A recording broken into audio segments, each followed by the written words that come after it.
Pemirsa, warga yang hidup berminggu-minggu di bawah tenda pengungsian membuat sebagian besar dari mereka mengalami stres wan jenuh. Mereka pun mencoba mengusir rasa penat wan jenuh dengan saling bercanda, bahkan ada yang menghibur diri dengan bernyanyi. Inilah yang dilakukan warga yang berada di tenda pengungsian di Desa Sungai Tabuk Keramat, Kabupaten Banjar, Kalimantan Selatan. Warga yang hidup berminggu-minggu di bawah tenda pengungsian membuat sebagian besar dari mereka mengalami stres wan jenuh. Mereka pun mencoba mengusir rasa penat wan jenuh dengan saling bercanda, bahkan ada yang menghibur diri dengan bernyanyi. Inilah yang dilakukan warga yang berada di tenda pengungsian di Desa Sungai Tabuk Keramat, Kabupaten Banjar, Kalimantan Selatan, jelang tengah hari Sabtu 13 Februari 2021. Lagu yang mereka nyanyikan ini untuk memberikan semangat pada sesama pengungsi yang ada dimanapun akibat banjir yang melanda Kalimantan Selatan sejak Januari 2021 lalu.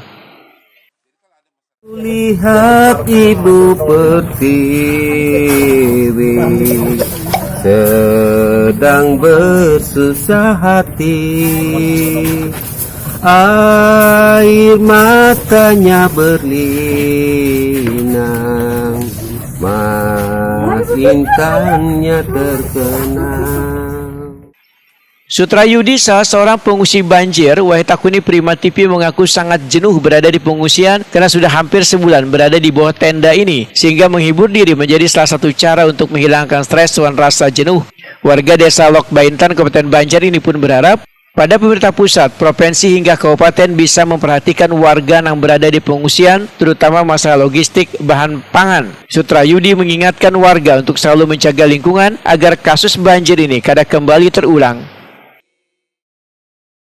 Itulah cara-cara kami untuk menghibur diri, menghilangkan stres atau depresi.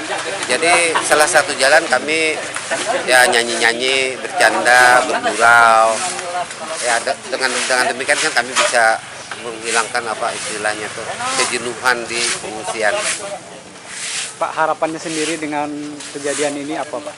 Ya, harapan kami mudah-mudahan dengan terjadinya banjir ini, harapan kami pemerintah daerah, pusat dan daerah dan pusat itu bisa memperhatikan, terutama memperhatikan logistik, bahan pangan. Kemudian kemungkinan rata-rata rumah kami sini kan hancur tenggelam karena air.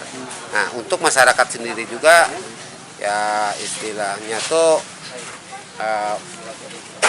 janganlah membuang sampah sembarangan, supaya ya dampaknya ya pada kita sendiri juga. Sementara itu, banjir yang melanda wilayah Kalimantan Selatan sejak Januari 2021 lalu ternyata hingga ini belum seberatan wilayah yang banyunya surut karena masih ada sebagian wilayah yang masih terendam.